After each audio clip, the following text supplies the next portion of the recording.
Hello everyone, Jeron Hamili here. For today's vlog, for today's video is magluto tag saging nilatikan. Very delicious and this is one of my favorite Filipino snack food. Just continue watching. Thank you so much.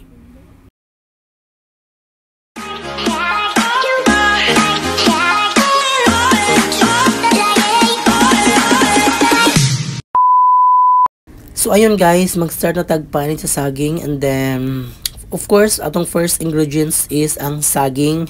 Kay normal saging man atong giluto, saging nilatikan and then just continue watching guys kay muna akong mga ways, proseso unsa ang pagluto sa saging nilatikan kay lalahi man tag saging mga way unsa ang pagluto kay muna ako ang mga ways nga unsa ang pagluto.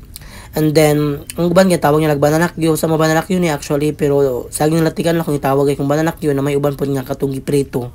But anyways, first ato nang panitan ng saging.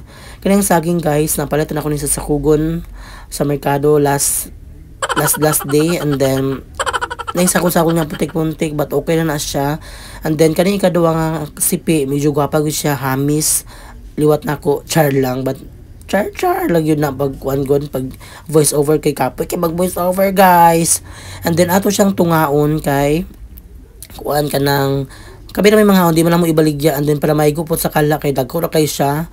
And then smile lang person, very kuan lang yun na happy lang yun ta magluto sa atong mga panglutuon para lami atong giluto. And thank you so much sa nag-video guys. And then of course ato naman siyang natunga and then ato lang taon kung sakto ra ba gyud siya guys. And then first is magkonsata mo ni second ingredients ang gata, I mean lubi, kamay, and then first ito nang ibutang ang ay second naman ata ni or third basta mo na siya guys, lantaw lang ninyo gyud sa ako na pagluto.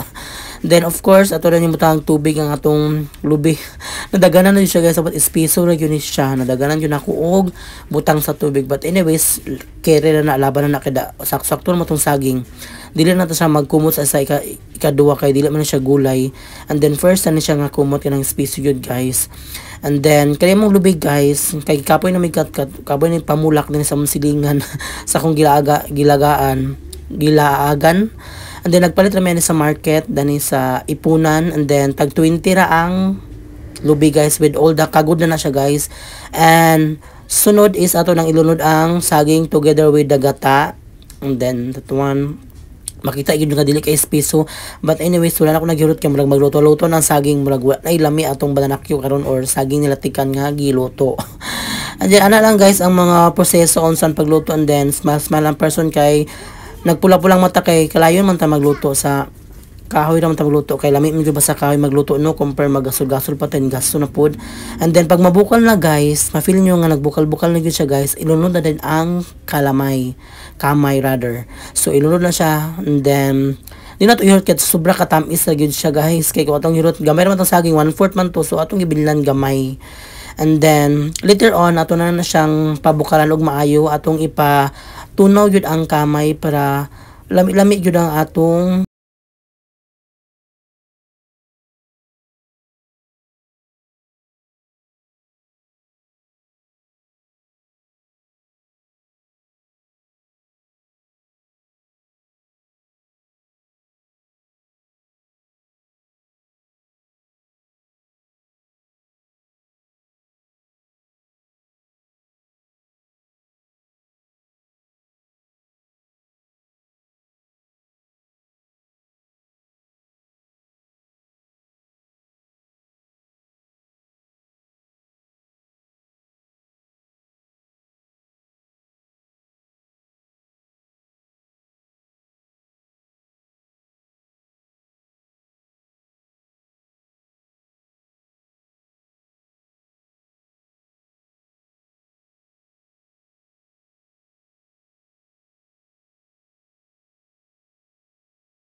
lang ta. And then, guys, you can visit also my YouTube channel kung bago pa mo sa akong mga vlog. Na ko yung mga content na to nga mga luto-luto. Of course, na ko yung mga content nga pageant kay I am also a pageant enthusiast. So, na pag-check sa pageant enthusiast, pageant vlogger pod, char lang. But anyways, thank you so much guys for your love and support. And hope to continue to watch my kacharcharan nga mga vlog. And then, kung makavisit sa akong YouTube, please do subscribe and click the notification bell para lagi kayong mapit sa akong mga kaganapan sa buhay kung asa ko nagpadulong. But anyways, daghang kayong salamat everyone. Katawa-tawang person kaya nainitan na ito. Daghang salamat. God bless everyone. I hope to see you soon. Bye!